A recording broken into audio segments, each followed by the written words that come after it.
ఆంధ్రప్రదేశ్ ఉప ముఖ్యమంత్రిగా బాధ్యతలు చేపట్టిన నాటి నుండి పవన్ కళ్యాణ్ తన మాటపై నిలబడి ఒక కొత్త రాజకీయ సంస్కృతికి శ్రీకారం చుట్టారు. ముఖ్యంగా ఉమ్మడి గుంటూరు జిల్లాలోని కోటప్పకొండ కొత్తపాలెం మధ్య 8 కిలోమీటర్ల మేర నూతన రహదారిని నిర్మించడం ఆయన కార్యదక్షతకు నిదర్శనం. మహాశివరాత్రి వేళ కోటప్పకొండకు చుట్టుపక్కల ప్రాంతాల నుంచి తరలివచ్చే భారీ ప్రభలకు ఎటువంటి ఇబ్బంది కలగకూడదనే ఉద్దేశంతో పంచాయతీరాజ్ శాఖకు చెందిన 3.90 కోట్ల నిధులతో ఈ రహదారి నిర్మాణాన్ని పూర్తి చేయించారు. గత అసెంబ్లీ సమావేశాల్లో నరసరావుపేట ఎమ్మెల్యే అరవింద్ బాబు చేసిన విన్నపానికి సానుకూలంగా స్పందించి శివరాత్రి లోపే రోడ్డు పూర్తి చేస్తానని ఇచ్చిన హామీని పవన్ నిలబెట్టుకున్నారు. ఈ రోడ్డును ప్రారంభించే ముందు ఆయన త్రికోటేశ్వర స్వామిని దర్శించుకొని పట్టు వస్త్రాలు సమర్పించారు. పవన్ కళ్యాణ్ కేవలం మౌలిక సదుపాయాలకే పరిమితం కాకుండా విద్యార్థుల భవిష్యత్తుపై కూడా ప్రత్యేక శ్రద్ధ చూపుతున్నారు. ఇటీవల చిలకలూరిపేట జడ్పీ పాఠశాలలో జరిగిన మెగా పేరెంట్ టీచర్ మీటింగ్ లో పాల్గొన్న ఆయన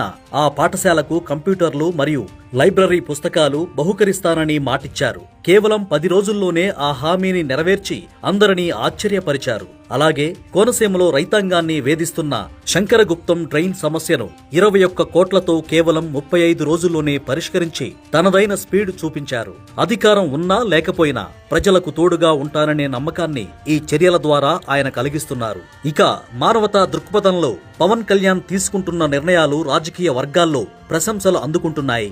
ఎన్నికల సమయంలో ఇప్పటం గ్రామానికి చెందిన ఇండ్ల నాగేశ్వరమ్మ అనే మహిళ పవన్ గెలిచిన తర్వాత తమ ఇంటికి రావాలని కోరగా ఆయన డిప్యూటీ సీఎం హోదాలో ఆమె ఇంటికి వెళ్లి మాట నిలబెట్టుకున్నారు. అంతేకాకుండా ఆ పేద కుటుంబాన్ని ఆర్థికంగా ఆదుకోవడం ఆయనలోని సహృదయతకు అద్దం పడుతోంది. నాయకుడంటే కేవలం ఓట్లు వేయించుకోవడమే కాదు, ప్రజల కష్టాల్లో పాలు పంచుకుంటూ ఇచ్చిన ప్రతి మాటను అమలు చేసే వ్యక్తి అని పవన్ కళ్యాణ్ ప్రాక్టికల్ గా నిరూపిస్తున్నారు.